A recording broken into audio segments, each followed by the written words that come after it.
welcome here to tonight's 5 by 15, and I'm incredibly pleased to be able to introduce my friend and someone I admire so hugely, Jung Chang, who is joining us from Rome.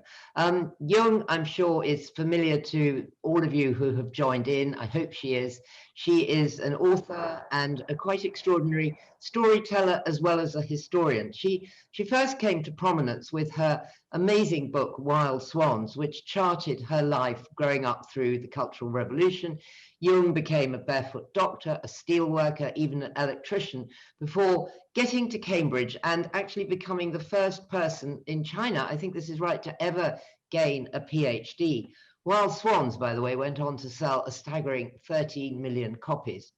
Jung followed that up with a 10-year project on the life of Mao, the unknown story, and it certainly was very unknown to me, and then the Empress Dowager Cixi. But her latest book, which I think she came to in a quite interesting way, which we'll probably hear about, is Big Sister, Little Sister, Red Sister, which is the absolutely gobsmacking story of the Sung sisters, who really were just as much of the architecture of China as indeed all the famous men of the 20th century were. They were there behind the scenes influencing things, and it reads like a thriller. It's completely gripping and quite unputdownable.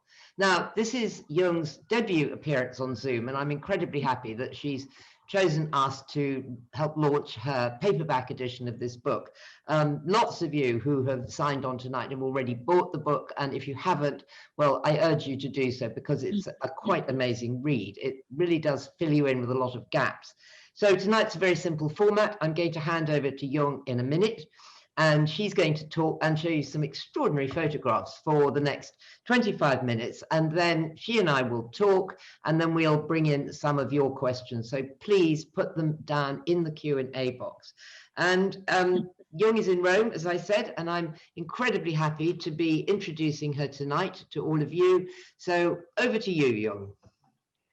Thank you very much, Rosie. Although I got my doctorate from York University, not Cambridge, but thank you.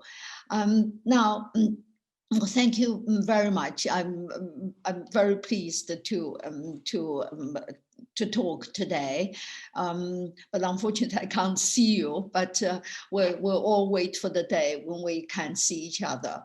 Now, I think before I get on to the story of the three sisters, I'd just like to say a few words about how I became a writer and how I came to write this book. I loved writing when I was a child, but when I was growing up in China in the 1950s, 60s, and 70s, China was under the tyranny of Mao, and nearly all writers were persecuted, sent to the Gulag, some were even executed and driven to suicide. And even writing for oneself was dangerous. I remember writing my first poem on my 16th birthday in 1968, in the middle of the Cultural Revolution. I was lying in bed polishing my poem when I heard the door banging. The Red Guards had come to raid our flat, and if they had seen my poem, I would get into trouble and my whole family would get into trouble. So I had to quickly rush to the bathroom to tear up my poem and flush it down the toilet. And that ended my first venture in writing. But the desire to write never left me. And in the following years, I was exiled to the edge of the Himalayas and worked as a peasant. And then I became a steel worker and an electrician. When I was spreading manure in the paddy fields, and when I was checking electricity supplies on top of the electricity poles, I was always writing in my head with an imaginary pen, but I couldn't put pen to paper. And then in 1976, Mao died and China began to change. And in 1978, I became one of the first group of Chinese students to come and study in Britain. Then in Britain, I could then write, but at that moment, the desire to write left me because I had come to a completely different world. It was like landing on Mars. Everything was different. So I just wanted to spend every minute soaking up, I mean, you know, the atmosphere, the life, the everything of this new world.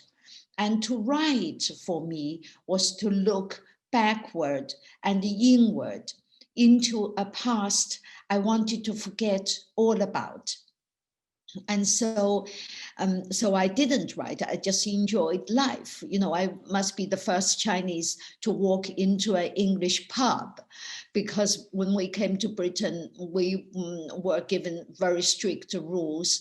And one particular one was don't go into a British pub, because the Chinese word for pub is 酒吧, which in those years suggested somewhere indecent with nude women gyrating.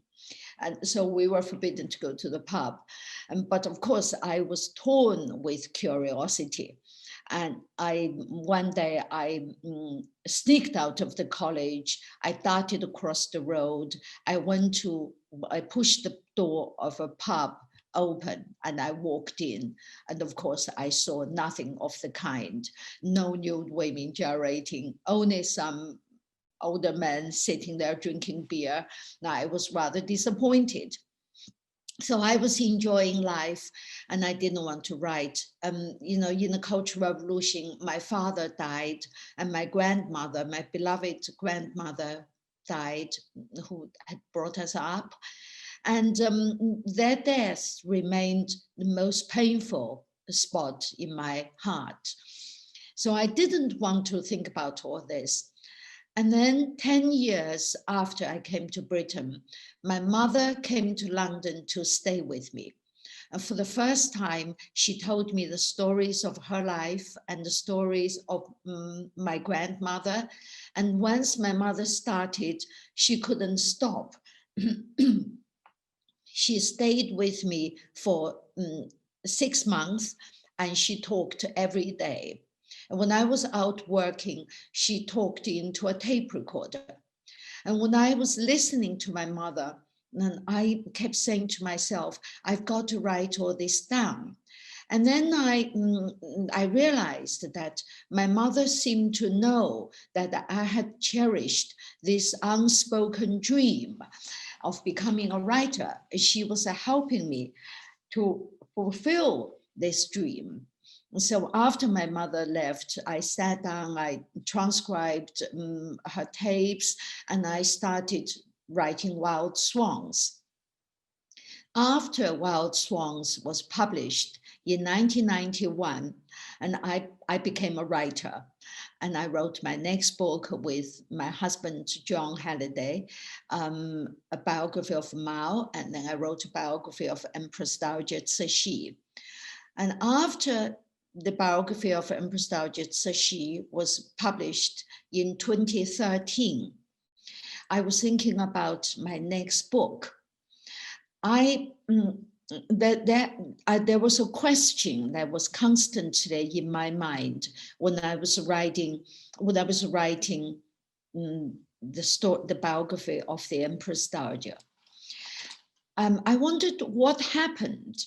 What happened with China in the 40 years before her death in 1908 and Mao seizing power in 1949. Before her death, the Empress Dowager, who was the first modernizer, who brought medieval China into the modern age. And her last project was to start to turn China into a constitutional monarchy. With an elected parliament. She'd started women's liberation in China with a ban on foot binding. And then 40 years later, China sank into this totalitarian abyss. And what happened in those 40 years interested me very much. And this man, Sun Yat-sen, who's called the father of Republican China, or the father of China even, was the man most responsible for why China, how China went from the Empress Dowager's time, when China was even pursuing democracy, to Mao's totalitarian rule.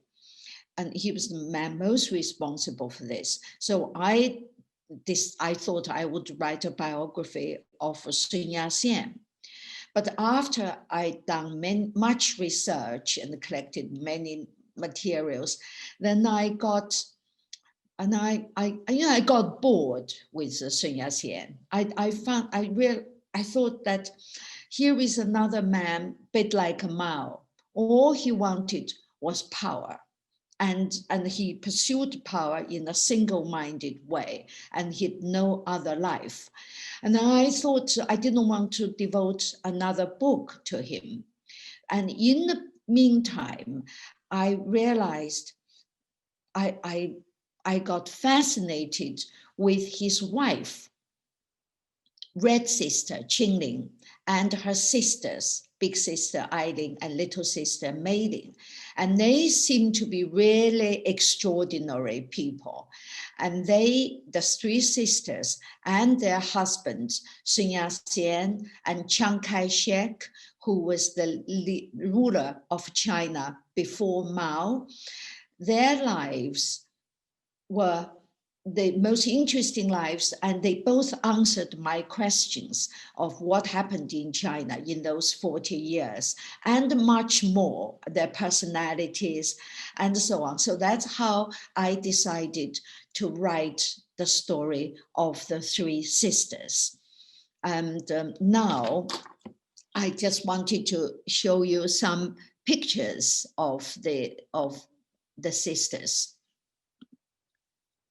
And this is the cover of the book.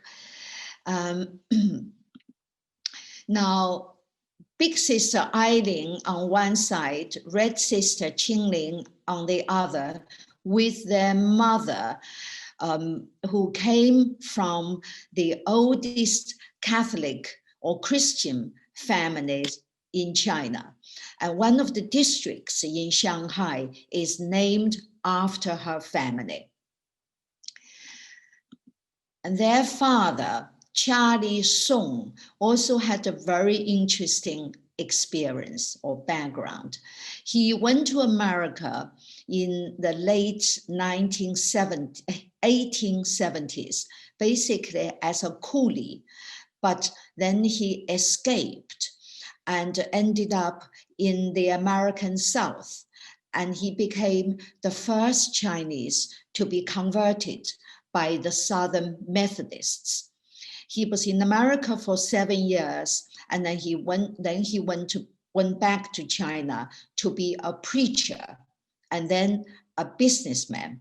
He made lots of money, and with the money, what he most wanted to do was to give his children an American education.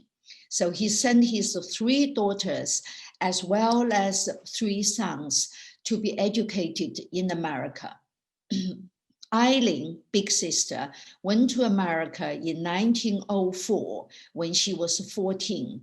She was the first Chinese girl to be, to be educated in America. The other 2 sisters followed. And with little sister Ling going to America as young as 9. And she spent 10 years in America. What seemed to me to be extraordinary was that Charlie had this tremendous faith in American society and the American Methodist circle. because these girls were in America when they were very young. They had no adult members of the family to look after them. And they were in America like little sister, mating completely alone. Now, Red sister, Ling, came back to China after her education when she was in her early 20s. And her hero was Sun Yat-sen, this so-called father of China.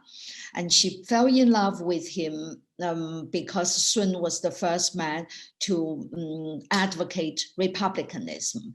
And she was madly in love with him and she wanted to marry him. But her parents were furiously against the marriage, even though they had supported Sun's Republican Revolution. And Sun Yat-sen, as you can see from this picture, is much older, much older. He was in his late 40s, and when she was in her early 20s. And he was married. He had a wife and many concubines and many other women. And basically, he was a womanizer. And so her parents then refused to allow her to marry Sun Yat-sen and locked her up in her bedroom on the upstairs in their house. And she climbed out of the window and boarded a ship and went to Japan and married him there. But that was in 1915. But a few years later, she was bitterly disappointed because all Sun Yat-sen wanted was his political ambition. And in 1922, the couple were surrounded by the army of Sun's political rival who wanted to drive out Sun. And she soon fled.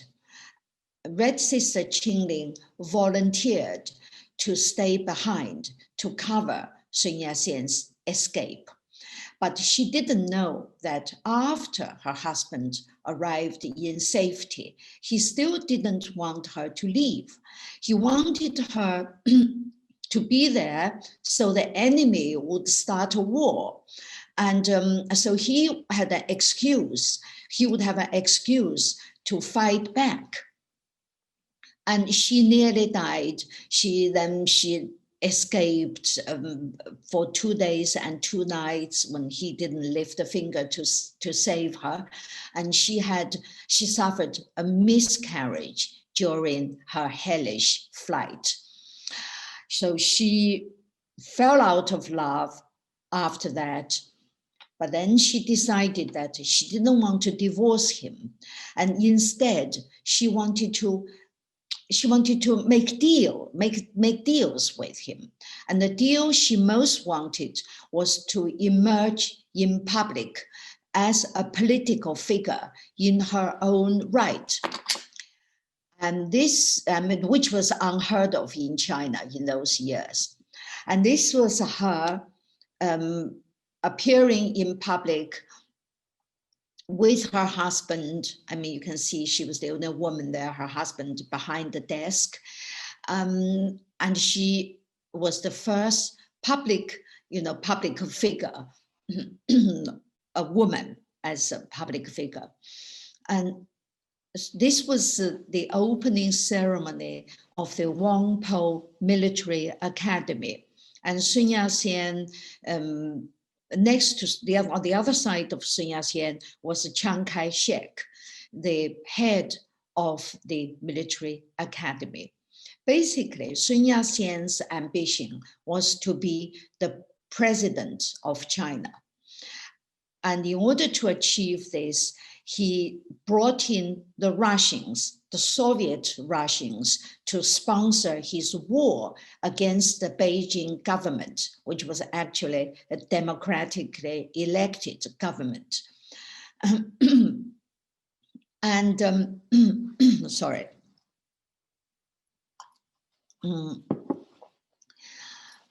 So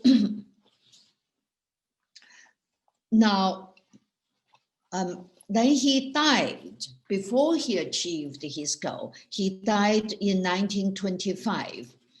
And at this point, Chiang Kai-shek decided he wanted to drive out the Russians. Chiang Kai-shek was anti-communist.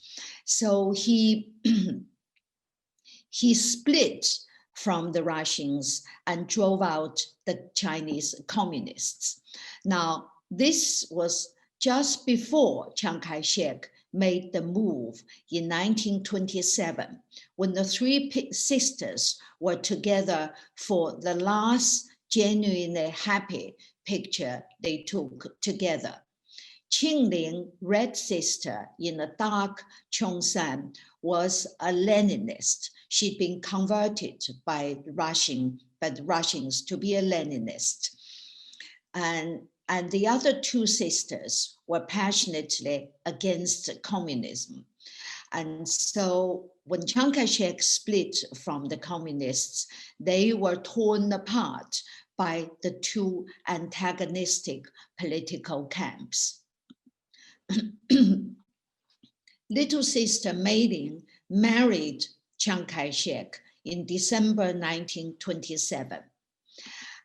And this was the Changs on their honeymoon. Now, but little sister Mei Ling was soon again bitterly, sorry.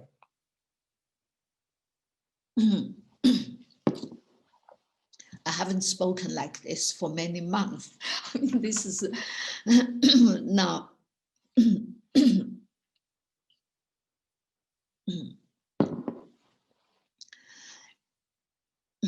She then sank into depression for 7 years. Basically, life with Chiang Kai-shek was not she had dreamed of. And Chiang Kai-shek had started his political career as an assassin. He had assassinated Sun Yat-sen's main political rival. And as a result, he became Sun Yat-sen's successor. But as a result, he was pursued by assassins himself. And there were lots of them from every other direction, every place in China. And one lot of them got into their bedroom. And as a result of the fright, and little sister Mei Ling suffered a miscarriage herself and was never able to have children, just like her sister, red sister, Ling. Now, Chiang Kai-shek was madly in love with his wife, and he wanted to pull her out of depression. So in 1932, he gave her a birthday present, a necklace. But as you can see, it's no ordinary necklace. It encircled a whole mountain. What Chiang Kai-shek did was he had French pine trees imported and planted. And these foreign trees color in autumn in distinctive way from the local trees. And so they formed this gorgeous necklace. And the pendant, the jewel of the necklace, was a beautiful villa, which had green-blue tiles on the roof, and they sparkle in the sun, just like a real jewel. And big sister Ling became Chiang Kai-shek's main unofficial political advisor. She was the smartest, according to her little sister Mei Ling, the smartest of her family. And she also had a fantastic financial mind. And she made her husband, H.H. Kong, Chiang Kai-shek's finance minister and the prime minister for many years, with her being the brain behind the man. And meanwhile, red sister Ling went into exile in Russia and in Berlin. And this picture was taken in the Caucasus. And to her left was a man called Deng Yanda, and she fell madly in love with him. Deng Yanda was a very charismatic man with leadership qualities. In fact, while they were in Moscow, Stalin was so impressed with him. Stalin asked him to be the leader of the Chinese Communist Party. And he said, he didn't even believe in communism. And so he had to flee Stalin's Russia, and he went to Germany. And what Deng Yanda wanted was to form a third party, different from the communists and the nationalists. And he became the biggest threat to Chiang Kai-shek. And Chiang Kai-shek when he went back to China to form this third party, and Chiang Kai-shek had him arrested and secretly executed. And Red Sister Ching was in love with him. She was heartbroken, and she developed this tremendous hate for Chiang Kai-shek, and she devoted the rest of her life, or the future years of her life, helping Mao and Stalin to beat Chiang Kai-shek.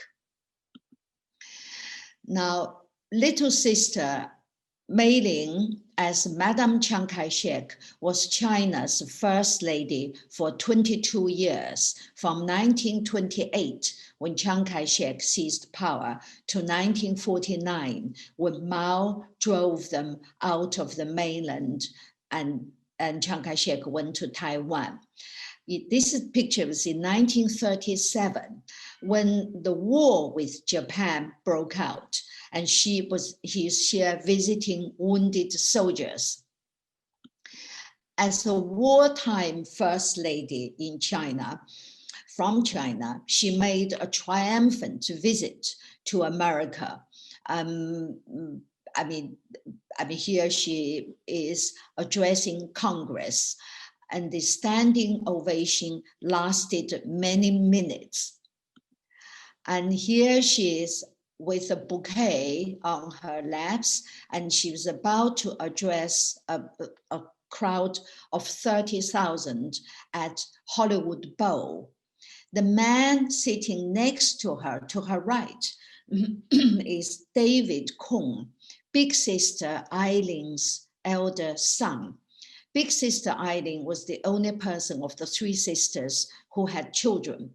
And she had 4 children, and 2 sons, 2 daughters. She basically gave 2 of them to her little sister to be brought up as the children of little sister.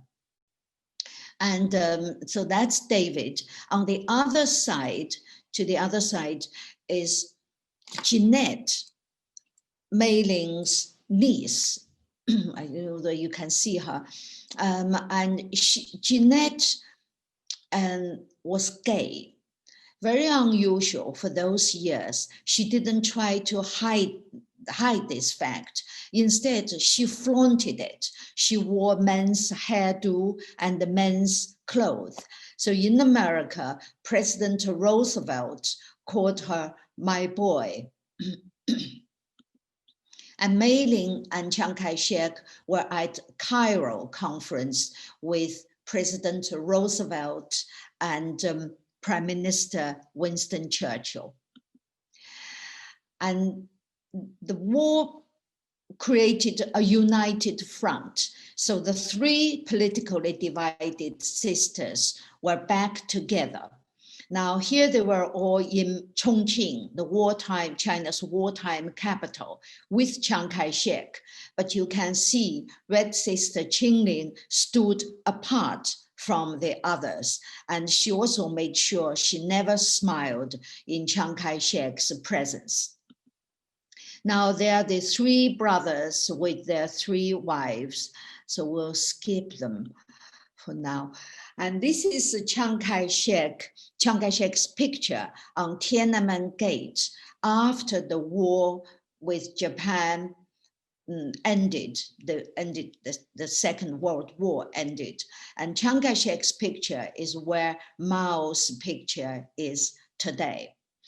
But after the war against Japan, a civil war immediately started between Chiang Kai-shek and Mao's communists. And Mao beat Chiang Kai-shek. And this was Chiang Kai-shek in 1949, just before he fled the mainland for Taiwan in his family temple. And you can see Chiang Kai-shek in front, looking downcast. And to his right, the man wearing a hat was his son, Ching, his only blood son. Ching was kept hostage, was taken hostage in Russia when he was 15. He was kept by Stalin and to blackmail Chiang Kai-shek. And Chiang Kai-shek desperately wanted his son back. He knew his son was suffering much. Ching was in the gulag and, suffered tremendously. And so Chiang Kai-shek offered a deal to Stalin. He traded his son's return with the survival of the Chinese communists.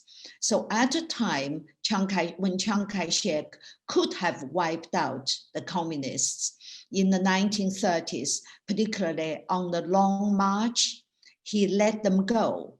So as a result, he got his son back, but he eventually lost China.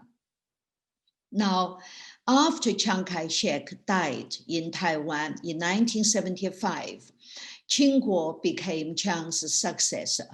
It was Chiang Ching-kuo who started the process for democracy in Taiwan, which it is today. Now,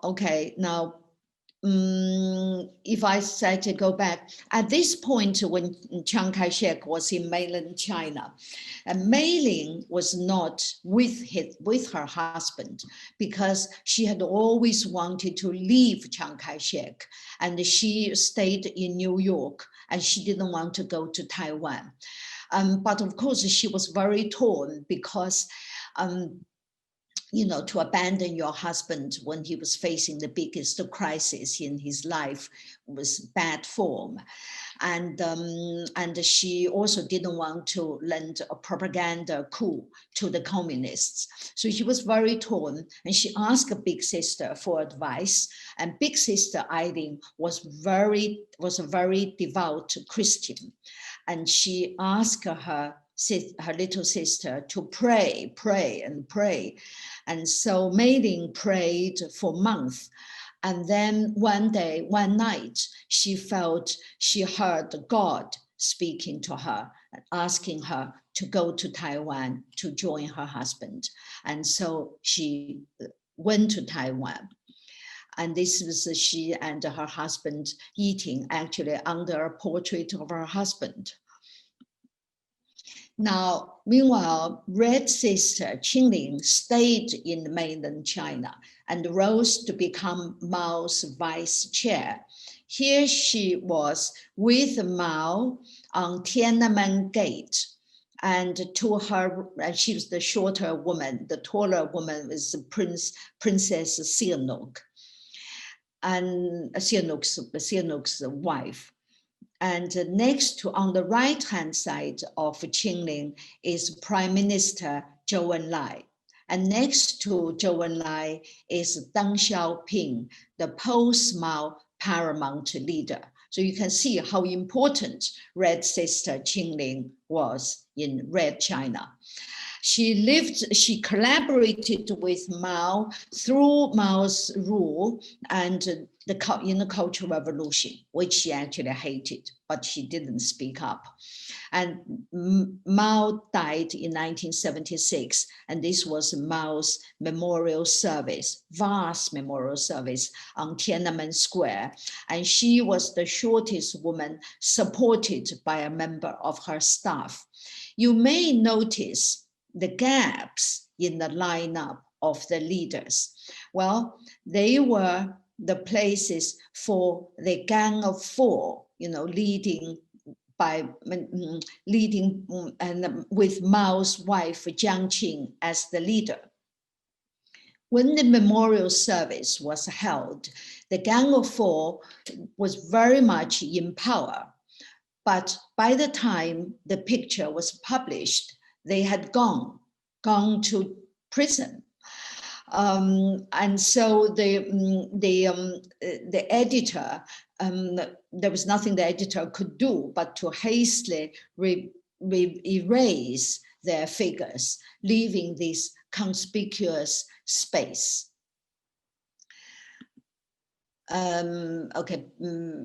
Big sister Ling's birthday celebrated in Taiwan with a beaming Chiang Kai-shek, who actually had a wonderful time in Taiwan because Mao was threatening to take Taiwan. America, every time Mao made a threat, America deepened its commitment to defend Taiwan. Now, you might wonder what Elvis Presley is doing in this tale of the three sisters. Well, the lady he was holding is Deborah Paget, who was the leading lady in Elvis's first film, Love Me Tender. According to her, Elvis proposed to her, but she turned down the king to marry Ling's younger son, Louis. Now, here is Deborah Paget with me when I was interviewing her in Texas, in Houston, and she is where she still is. And the man next to her is called Greg. He is her son with Louis, and he is the only blood descendant of the three Song sisters. And he had no interest in being the keeper of the sisters' legacy and treasured his privacy above everything else. Now, little sister Ling died in 2003, having seen 3 centuries, and this was her aged about 100. Okay, I think that's their story in 25, maybe more minutes. Okay, thank you. Thank you very much. Oh, Jung, thank you so much. That was just amazing. Those pictures are extraordinary. When I looked at that picture of the Mao Memorial, I thought those gaps are really funny and weird. And now, of course, you've explained it. The first time of Yes. Definitely pictures can tell a lie. So what did you think? Did you know about the Sung sisters when you were growing up? Were they a great legend? Were they seen as people of what did you think of them? Oh yeah, I mean, they were the most famous sisters in China or in the Chinese-speaking world. They were extremely famous, of course, Madame Chiang Kai-shek, Madame Sun Yat-sen, and, the vice chair of Red China. And of course, we all knew about them. And of course, the stories we were told were, the anti-communists ones were the villains. And when we were children, we were always told that little sister Mei-ling had beautiful skin because she bathed every day in milk. Milk was regarded as the most nutritious thing, and which all children should have, but only the privileged few had access to milk. So to bath in milk was the most outrageous thing. And so that was her story. And a teacher once tentatively tried to question this myth, and he said to children, do you really think bathing in milk was pleasant? And of course, he soon joined the ranks of the condemned rightists. Wow. Red Sister Ling was revered, but I always felt there was one thing very strange, which was we all knew, we all heard the story that she had an affair with her bodyguard. And she had stopped being Madame Sun Yat-sen, and the party was only let her keep the name as out of consideration or out of some kind heart. Many people still believe this story today. This is very strange to me because in China, in those years, we heard no gossip whatsoever about the leaders' private lives. And she was the only person to be allowed to be gossiped about. Now I think, of course, because she was the only woman in the communist leadership. And the other thing was because she was relatively independent. And so the story was like a thread hanging there. So any minute the party can say she was no longer Madame Sun Yat-sen, therefore she would be open to persecution, the lot. Those were the things. I mean, they are the biggest legends in the Chinese-speaking world. And the fact that they were women who, in a way, had to exercise their intelligence through men.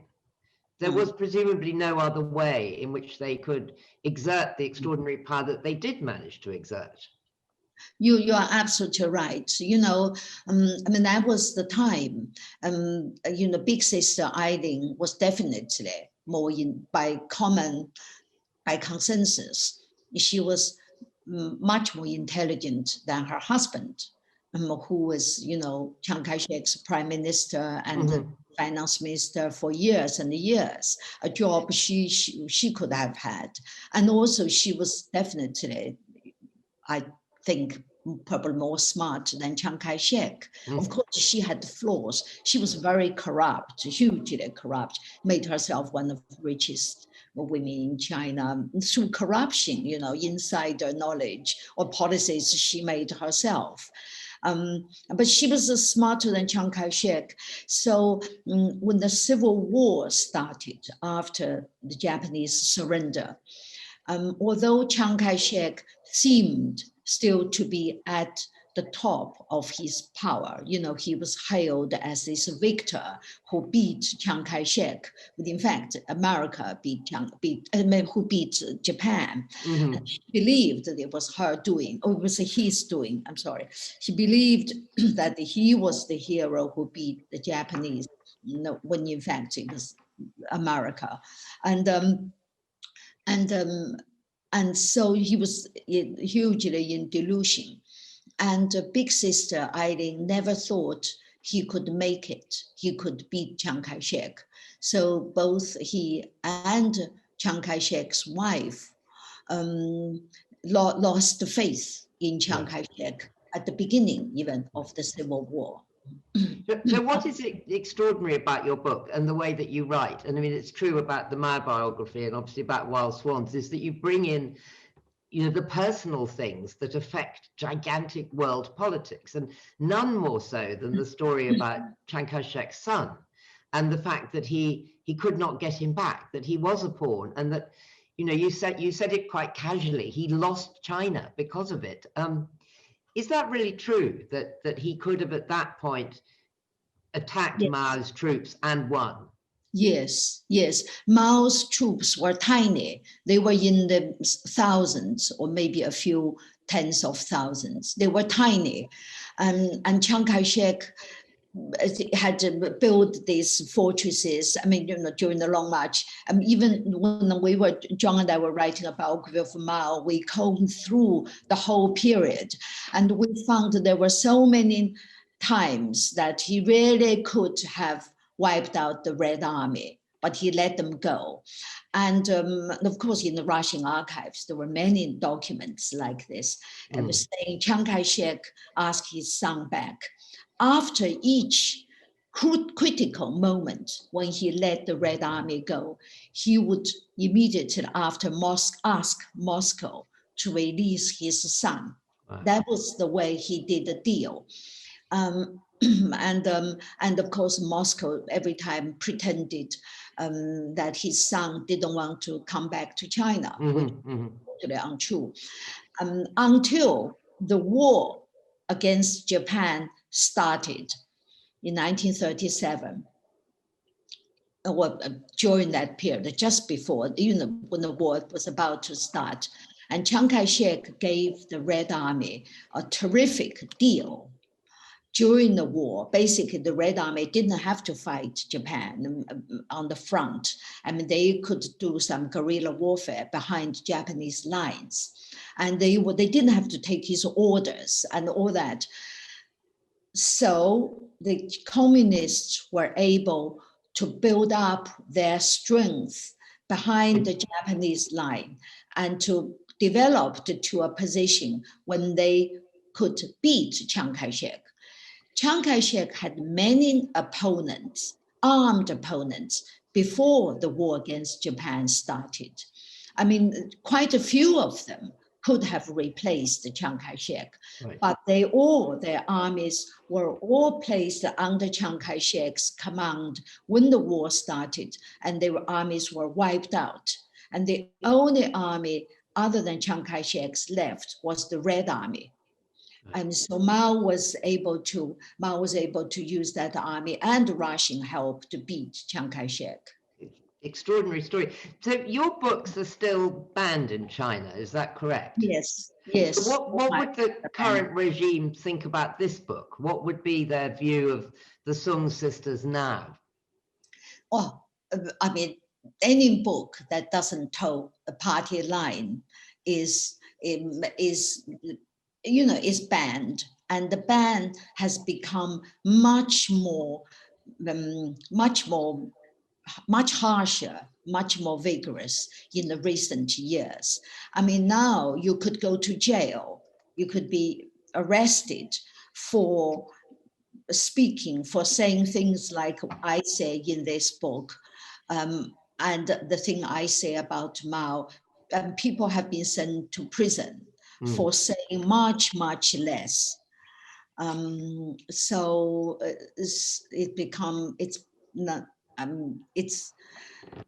what the book is banned, is unavailable. And before there were many, those banned books were available in Hong Kong, and many people went to Hong Kong to buy banned books.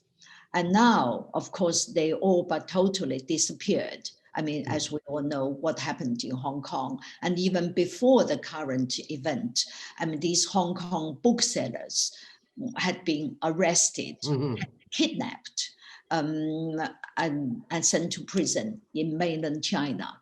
And so this route has been sort of cut off. And of course, the internet for a while was a huge source of distribution of information in China even, and my books have been scanned, people have typed every word into the computer for other people to download. There had been thousands, tens of thousands, hundreds of thousands of the hits, reads, and comments, and now they completely wiped out. I mean, the internet has turned out to be the most effective tool of a totalitarian rule.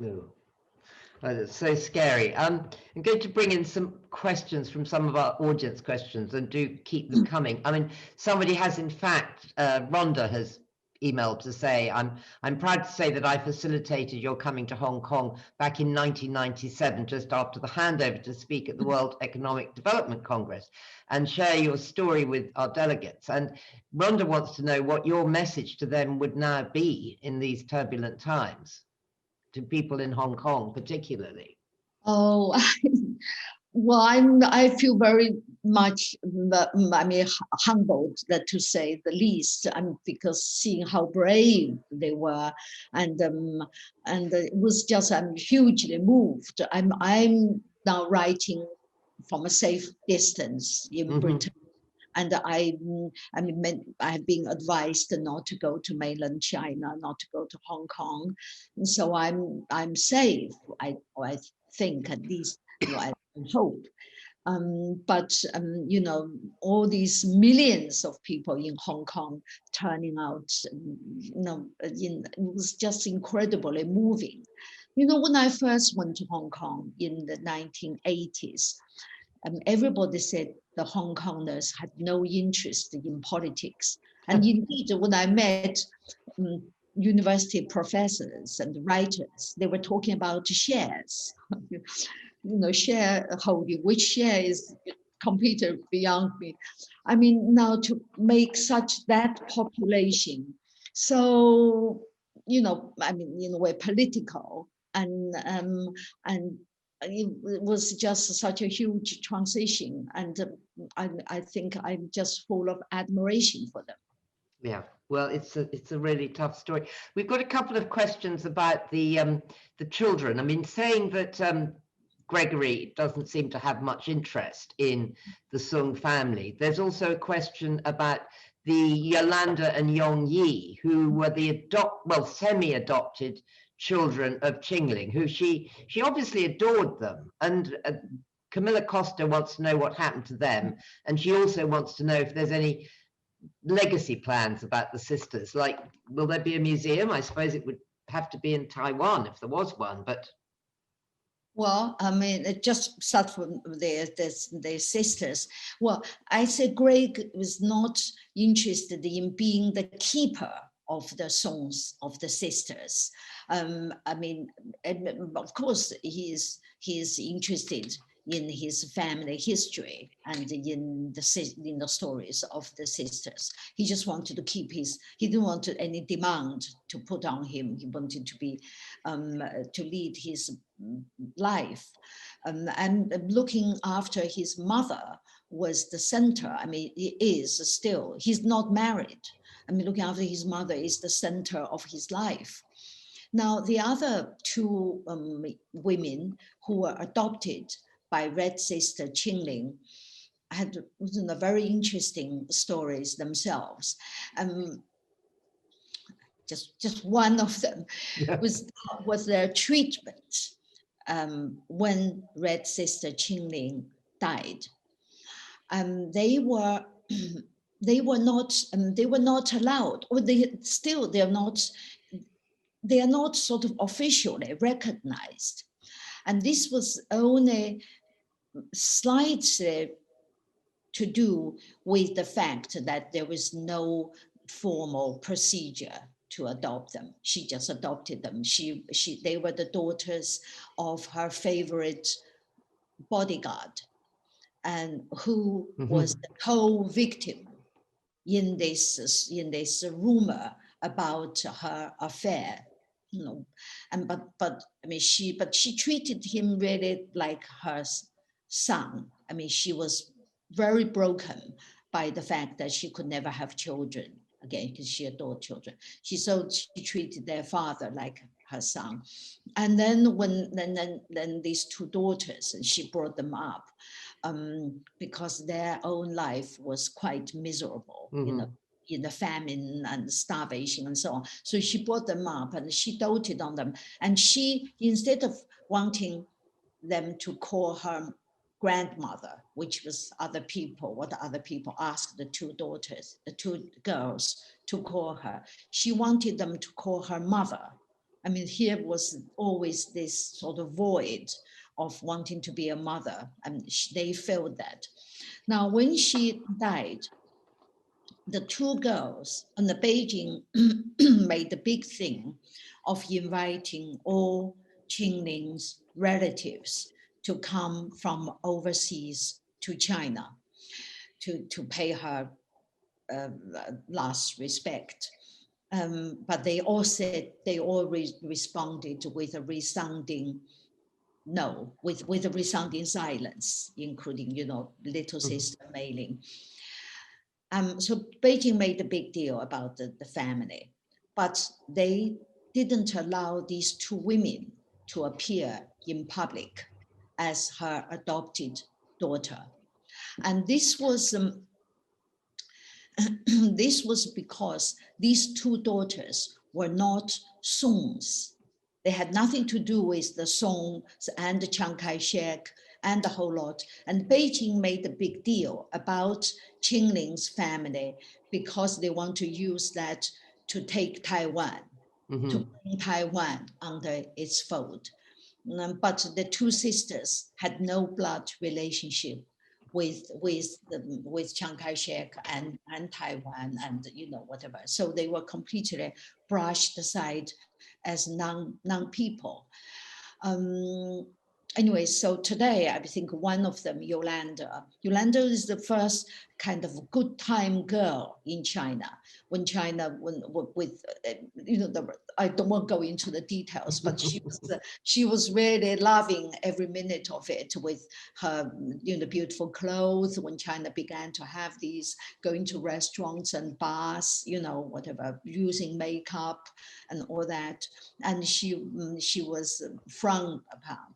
And she became a film star, not a star, film actress. And she still lives in China.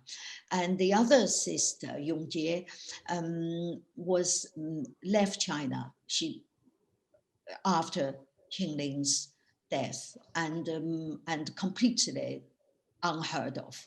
I mean, nobody knows what's happened to her. I mean, she never returned to China. And you were never able to find her? No, I wasn't. I mean, everybody I asked fascinating, said no.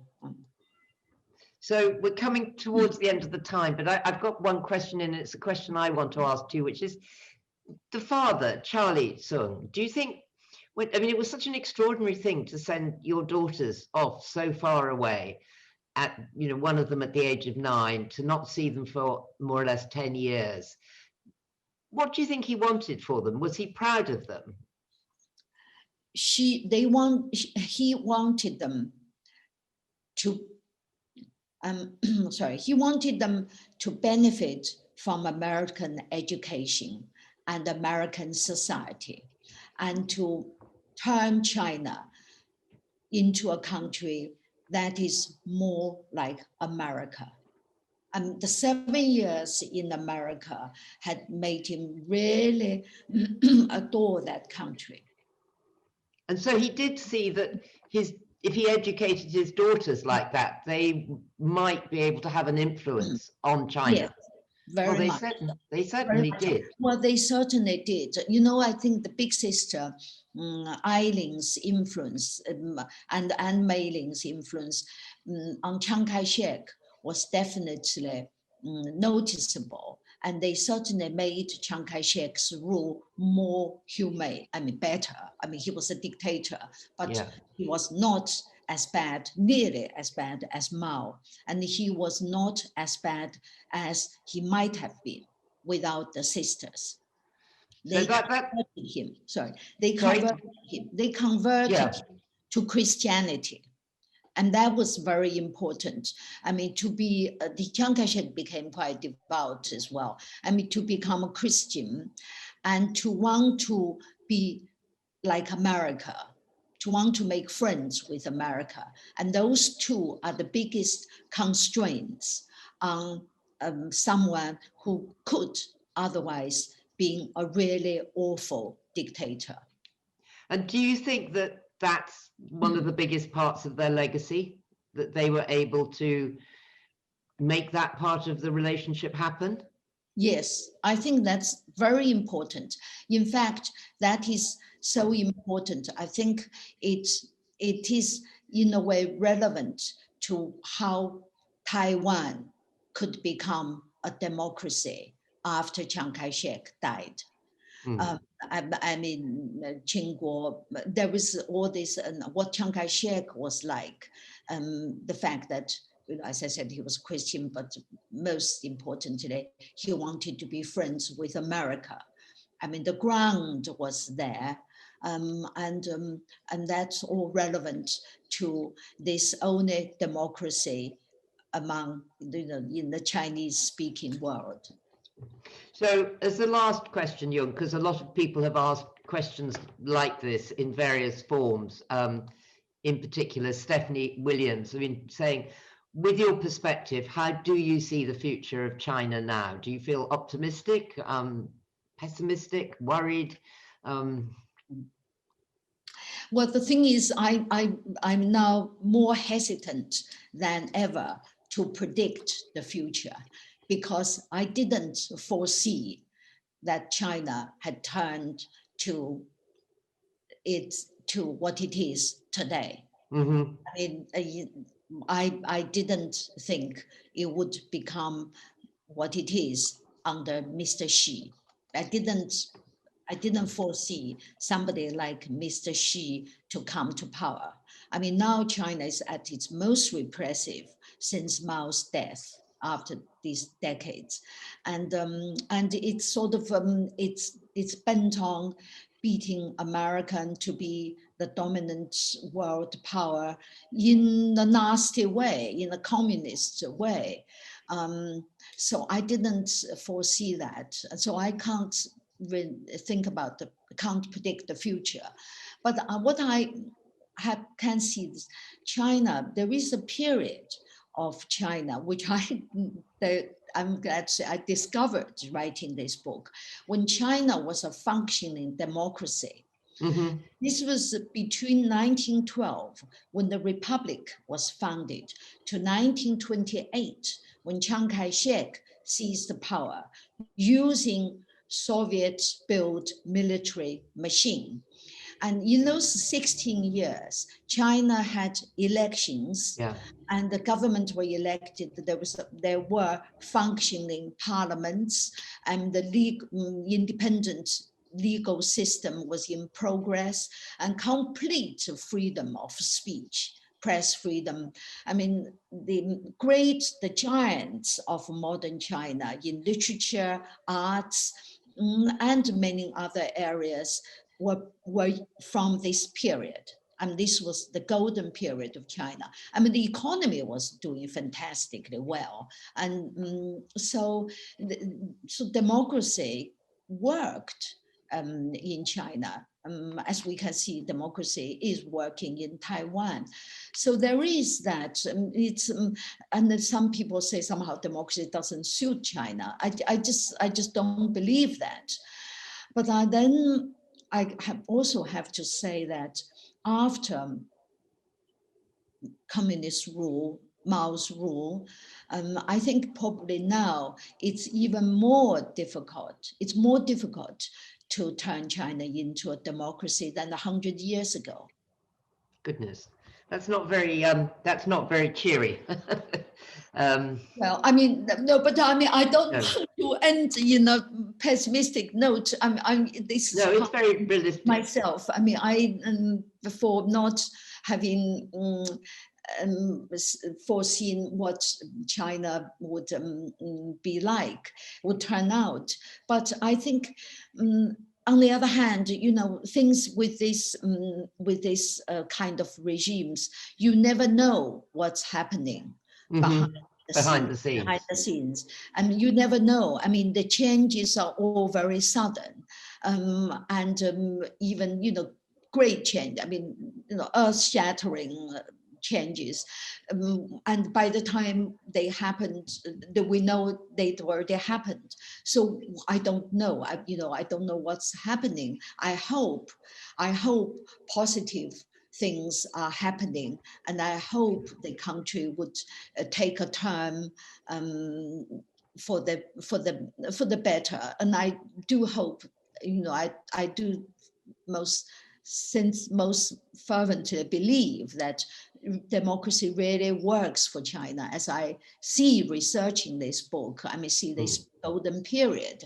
and I really do hope that it will come back to that again. And with the Three Sisters story, I mean, they are what they are, as they're also partly the product of that period. Yes.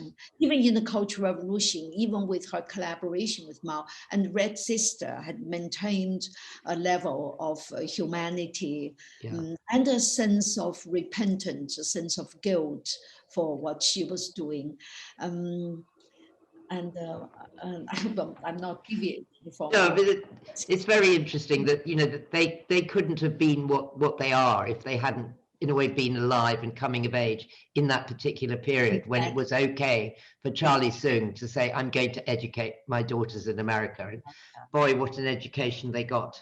So, Jung, thank you very, very much indeed for joining us from Rome. It's a wonderful book, everybody. Please buy it. There's details online. And thank you to all the people who've joined us, hundreds of you out there, and to everyone whose questions we couldn't get to. I hope that you got lots of things, and you got lots of lovely messages from on the message machine saying how wonderful you are and how much people have enjoyed it. So it's fantastic to see you again, and thank you so much for being here with us tonight. And good night to you all. Thank you very much.